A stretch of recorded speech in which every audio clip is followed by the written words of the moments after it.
गोष्टींची विचार करण्याची ताकद काढून घे कायमची.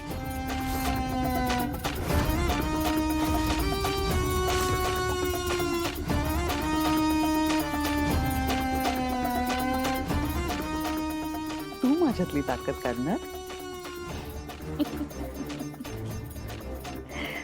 तू विसरतेस का की तू अशी एक आत्मा आहेस जिच्यामध्ये स्वतःची ताकदच नाहीये, जी फक्त इकडून तिकडे तिकडून इकडे अशी फिरू शकते. आणि तुमच्याशी लढायला मला वेदाचा वापर करण्याची काही एक गरज नाहीये. तुमच्यासारखी फॅड नाहीये मी. काय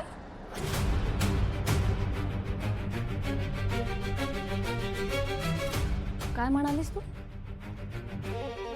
वेदाशी तुझं काही घेणं देणं नाहीये. तू कुठल्या थराला जाऊ शकतेस ना हे आम्हाला चांगलंच माहिती. तुझा हा चांगुलपणाचा आव आमच्या समोर आणू नकोस. तुझं हे रूप बाजूला ठेव, आमच्या समोर तरी.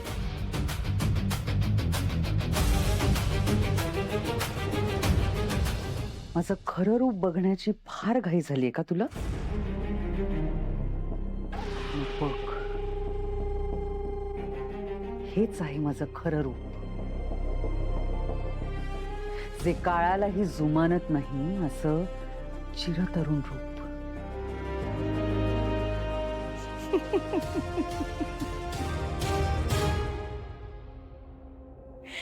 चिरतरुण आणि तू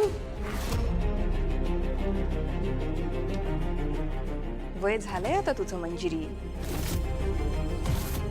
आणि तुझी वेळही संपत आली आहे.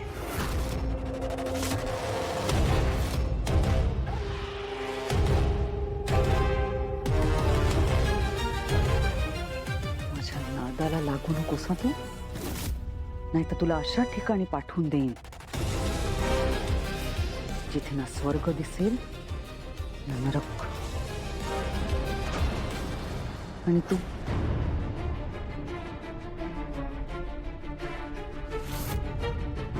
ही मंजिरीला काय झालंय? कोणाची भांडतीये? आणि मीरा तर इथे, मंजिरी मीराकडे बघतही नाहीये. अगं, स्वर्ग काय नरक काय हे इथेच आहे आपलं जग. म्हणजे जेव्हा आपण आनंदी असतो तेव्हा आपण स्वर्गात असतो, आणि जेव्हा आपण दुःखी असतो तेव्हा नरकात. नर्मदा आहे आणि आता तिची नवीन सून सुद्धा आहे, आणि आपलं ठरलं होतं ना की किचनचं सगळं त्या दोघी बघतील म्हणून. मग तू कशाला करतेस? जा, जाऊन आराम कर. आलीच.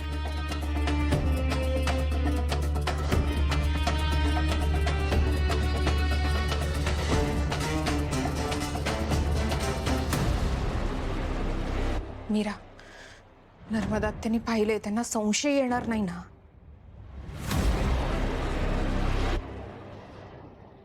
येऊ देत.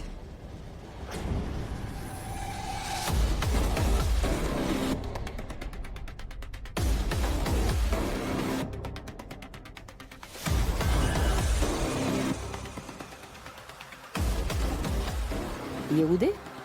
काय येऊ दे? आणि कुणाला सांगितलं हिने? अरे देवा, ते भूत बीत पुन्हा आला नाही ना घरात?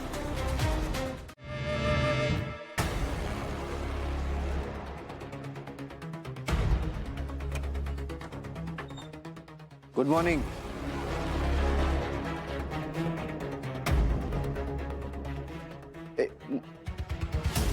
वाह वाह, छान छान छान.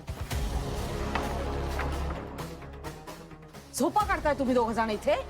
हा, अरे तुम्हाला झोप लागतेच कशी इथे? आधी काय म्हणाला होता? मोठ्या मोठ्या बाता केला होतात, याव करीन त्याव करीन. काय झालं त्याचं? हा, काय झालं? नुसत्या झोपा काढताय, त्यांनी होणार आहेत काम?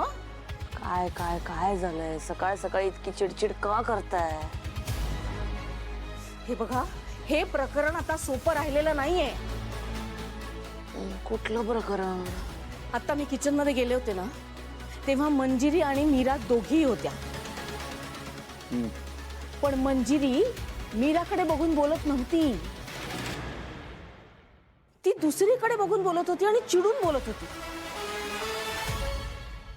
पण तिला जेव्हा कळलं की मी तिथे आले तेव्हा तिने विषय बदलला आणि मग मीराकडे बघून बोलायला लागली.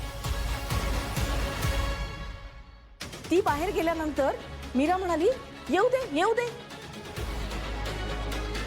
मी बघते तर समोर कोणीच नाही. मग ती कुणाला म्हणत होती येऊ दे? तुम्हाला नाही वाटत आहे का हे काहीतरी विचित्र आहे, वेगळंच आहे? बरोबर आहे तुमचं, अगदी बरोबर आहे. म्हणजे या अगोदर मी सुद्धा मीराला कोणाशी तरी बोलताना पाहिलंय. पण जर तुम्ही म्हणताय की तुम्ही मंजिरीला सुद्धा कुठल्या तरी अदृश्य व्यक्तीशी बोलताना पाहिलं, म्हणजे मीरा आणि मंजिरी दोघींनाही अदृश्य व्यक्ती दिसते.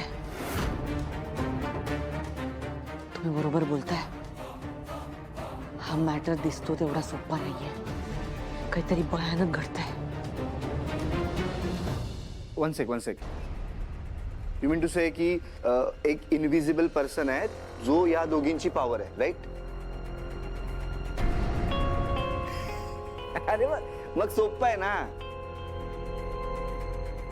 तो जो कोण इनविजिबल पर्सन आहे आपण त्याला शोधूया आणि त्याला संपवून टाकूया. एकदा का तो संपला की या दोघींची पॉवर संपली, आणि या दोघींची पॉवर संपली की आपण असं संपवून टाकू आपण या दोघींना. म्हणजे एकशे सिंपल टाकू. जे दिसत आहे त्यांचं काही नाही करता येते, जे दिसत नाही त्यांना संपवून टाकणार आहेस. एवढं सोपं वाटतंय का रे तुला? तुम्हाला कळत नाहीये हे सगळं किती कठीण आहे. ती मंजिरी पॉवरफुल आहे. अरे ठीक है मॉम, ठीक है, don't take tension. When your सुनबाई इज हियर, नो फियर.